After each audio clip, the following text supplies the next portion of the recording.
What's up, guys? It's Captain Trucker. Welcome to my new house. My new $250,000 house. No, I'm just joking. That's my truck. Anyway, in this video, I want to talk about living in the Philippines versus the US and why the Philippines is still a great destination for Americans to retire to. Stay tuned. Oh, wow. Yeah, this is my new house, by the way. Hope you guys like it. It's my bed. I haven't made it yet. I got room up on top there. I got my computer, I got my bed, I have a refrigerator. OMG. Alright guys, well, it's been quite a strange week, I gotta say, man. I mean, I gotta be totally straightforward with you guys because I really miss talking to you. I really miss the viewers. And, you know, I've been like re-immersing myself, re-acclimated into the US culture and being in the Philippines for that long and then coming over here and starting work. And I've been doing this for like years, going back and forth from the US to the Philippines. But something this time was particularly shocking. And maybe it's because I've been doing this YouTube channel. I don't know. Boy, more than ever, I'm fully convinced that the Philippines is really a great place for a lot of Americans, not just retirees, but also younger people, okay? And I think it's going to change in the future, the type of expats that go there, because I think now that we have like a lot of people working remotely, that younger people are going to start going to the Philippines more. Because like, I think traditionally they would go to more industrial nations like, cities in China or maybe Japan, stuff like that. But there's no reason why younger people can't go to the Philippines and work remotely, But, boy, I mean, the cost of living in America is so insane. I mean, inflation here is like, I bought a tube of toothpaste at like CVS. It was like $8, around 400 pesos for like toothpaste. A pair of socks, 1,000 pesos, $20. Unbelievable. But anyway, the most shocking thing is like, come flying into like Chicago and then driving here to where I am in Nebraska and stuff is just like, there's a stereotype, I guess. They say like Americans are rude. And I think that's kind of unfair. I don't think Americans are inherently rude people. I don't think anybody is. They're so stressed out and working so hard.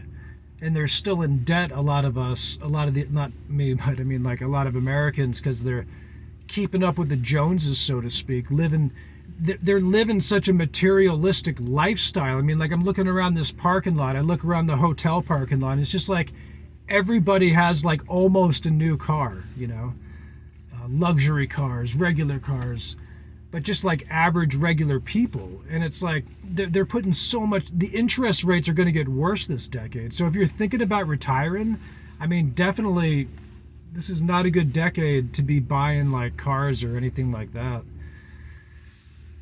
because the interest rates aren't going to be better anytime soon. But I mean,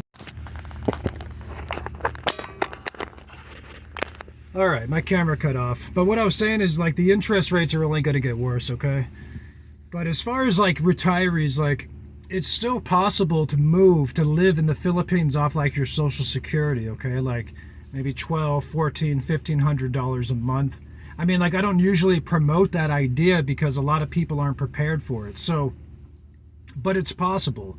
And it is possible to go out there like with like a smaller savings and live off your Social Security, all right? But you've got to be careful and you've got to have the right expectations. So what's happening is all these like live like a king promotions is drawn out like, your average Joe retiree that may have fallen on hard times and he's run out of like options and maybe he doesn't have a lot of savings, and he immerses himself in the Philippines, he kind of jumps into the deep end.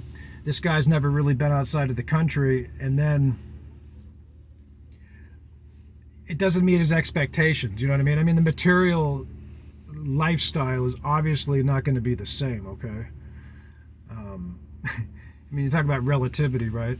So definitely don't be expecting like some really cozy middle-class Western lifestyle off simply your Social Security, okay?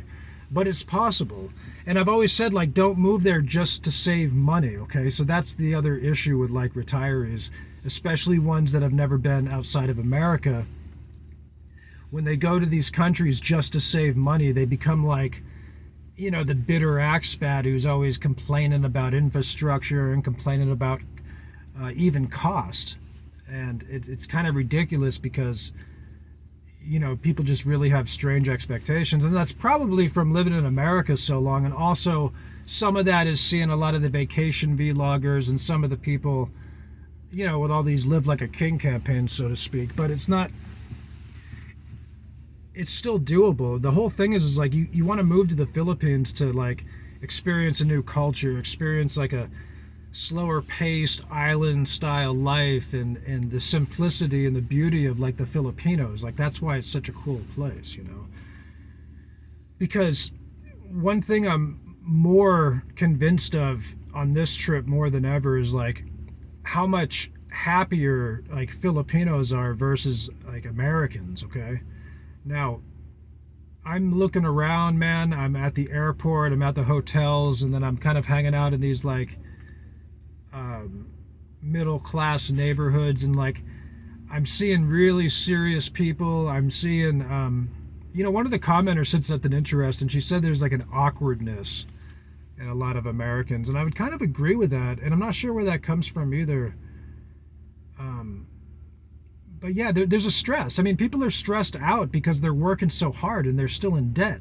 There's studies that are showing now that there's like a big chunk of people making over $100,000 a year who still live paycheck to paycheck, all right?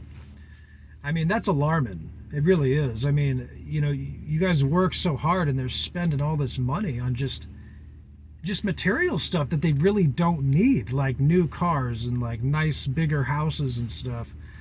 And, you know, as a people, as a culture, if Americans can cut back on some of that, they would probably have more options.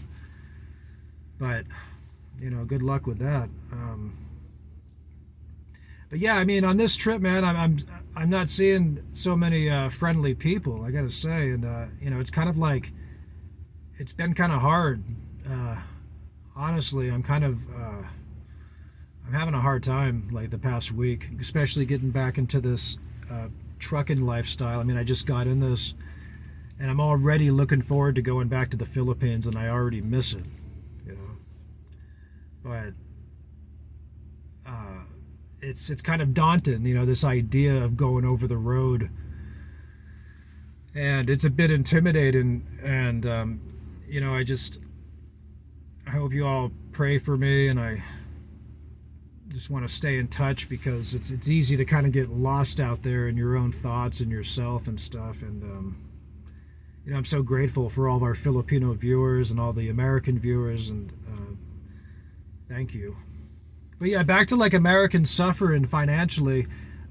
What I wanted to say was like I'm more convinced also than ever that like, you know, this whole like mental illness thing is a real thing. And it's a real thing in the US, man. There's studies that show that like 1 in 4, 1 in 5 people are on psychotropic medications, mind-altering medicines, just to control symptoms of supposed mental illness, all right? 1 in 4, 1 in 5.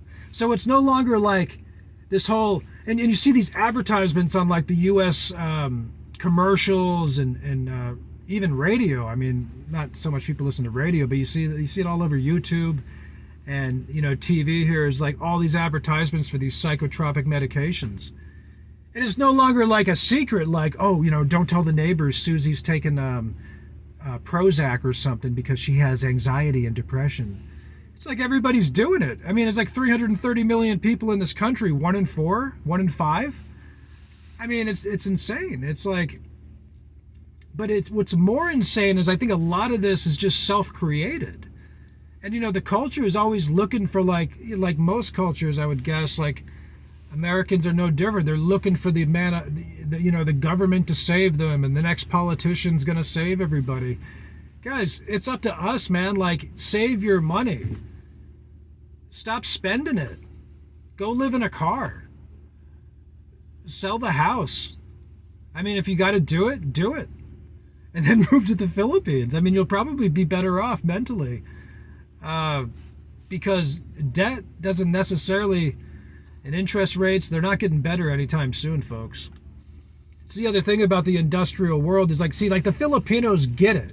Cultures like the Philippines get it. It's like, yes, they're in poverty, and yes, like a Westerner such as us would be like, oh my God, that's a poor country. But like, they don't have that same heaviness. They don't have that awkwardness, that seriousness, because they accept what is. And you see more smiles there. You really do. Like Filipinos, like Bacolod, the city of smiles. That's a real thing. And I kind of miss it already. I mean, I haven't seen a lot of smiles in a while, well, a week, but I mean, it's like, man, you know. And like I said, going back to work, man, it's kind of daunting, but yeah, lots of trips back and forth to the Philippines and lots of observations. But I'm building a house right now, for a decent amount of cash, which I would never be able to do here. So yeah, retirees like in your 60s and 70s, like you do have options to live in the Philippines off Social Security, but you got to be careful, and you have to have the right expectations, and you got to find the right people too to get involved with.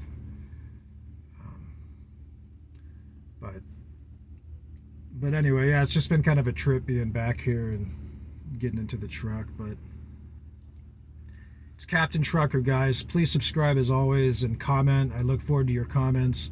I appreciate it as always, and I'll talk to you guys soon. Peace.